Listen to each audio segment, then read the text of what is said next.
মানুষ বাঁচে আর কদিন, অল্প কিছু দিনের দুনিয়ায়। সবার সাথে ভালো আচরণ করাটাই বেটার। সারা মানুষের সাথে সম্পর্ক নষ্ট করে মৃত্যু হলেও এটাতে স্বাদ নেই, সারা জীবন বই বেড়াতে হয়। যাই হোক, আমি একটা শিক্ষণীয় গল্প এখানে শেয়ার করব। একটি মেয়ে একটা মাংসের ফ্যাক্টরিতে কাজ করত। তার কাজ ছিল মাংসগুলো সঠিক সাইজে কাটা। একদিন কাজ শেষ হবার কিছু সময় আগে সে মাংস রাখার স্টোরেজ রুমে ঢুকলো। সেটা মূলত কোল্ড স্টোরেজ। হুট করে বাইরে থেকে দরজাটি লক হয়ে যায়। সে অনেক চেষ্টা করলেও দরজাটা খোলা সম্ভব হয়। অনেক চিৎকার করে লাভ হয়নি, কারণ ততক্ষণে অন্য সব কর্মীরা কাজ শেষ করে বেরিয়ে গেছে। আস্তে আস্তে সে ঠান্ডায় জমে যেতে লাগলো। মৃত্যু আসন্ন। এখনই তার কাছে মনে হয়েছে আর সে বাঁচবে না। সে কাঁদছে আর আল্লাহর কাছে চাইতেছে, এই বুঝে আমার শেষ সময়, কেউ আমায় দেখলো না। কিন্তু তার বাঁচার কোনো সম্ভাবনাই নেই। হঠাৎ বেশ অপ্রত্যাশিতভাবে একজন সিকিউরিটি গার্ড এসে দরজা খুললেন এবং তাকে মুক্ত করলেন। মেয়েটি তখন তাকে জিজ্ঞাসা করলেন, আপনার তো এখানে আসার কথা নয়, এখানে আসলেন কেন?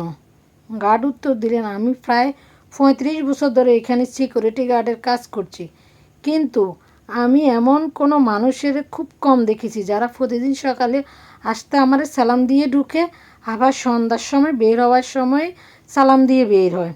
বেশিরভাগ মানুষ এমন আচরণ করতে যেন তারা আমায় দেখতে পায়নি। কিন্তু আপনি ছিলেন সেই মানুষ যে প্রতিদিন আমাকে দেখে একটি মিষ্টি হাসি দিয়ে সালাম দিতেন। আজ সকালেও করছেন, কিন্তু সন্ধ্যায় আমি আপনার কাছ থেকে ওই সালামটুকু পাইনি। তার মানে আপনি এখনও বের হননি আমার ধারণা। আর তাই আমি আপনাকে খুঁজতে শুরু করলাম। আমাদের এই গল্প থেকে শিক্ষা হলো, সালাম বা কারোর সাথে ভালো আচরণ করলে তাই এগুলো আবার মানুষের মনে থাকে। আমাদের জীবনটা হলো খুব ছোট, তাই সকলে অন্যের সাথে ভালো ব্যবহার করার চেষ্টা করব। ভালো ব্যবহারে মানুষকে অনেক দূরে পর্যন্ত বেঁচে রাখে। মৃত্যুর পরও মানুষ মনে রাখে। যাই হোক, আমার গল্পটা যদি কারো কাছে ভালো লেগে থাকে অবশ্যই অন্যের কাছে শেয়ার করে দেখিয়ে দিবেন, দেখার সুযোগ করে দিবেন।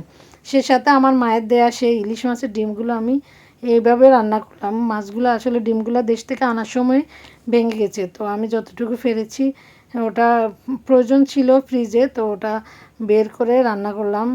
তো একটু পেঁয়াজ আর টমেটো বেশি দিয়ে আর 2-4টা বরবটি দিলাম।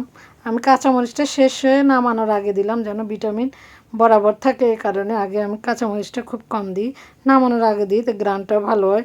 তো এখানে তো অল্প কিছু, এখানে রসুন একটু আর আদা একটু দিয়েছি, না দিলেও চলে, ইলিশ মাছে লাগে না। ইলিশ মাছের ডিম এভাবে রান্না করছি, অনেক মজা হয়েছে, একবার করে দেখতে পারেন। আমার কাছে তো এভাবে অনেক মজা হয়েছে। আপনাদের কাছে যদি ভালো লাগে অবশ্যই একবার ট্রাই করে দেখতে পারেন। ধন্যবাদ।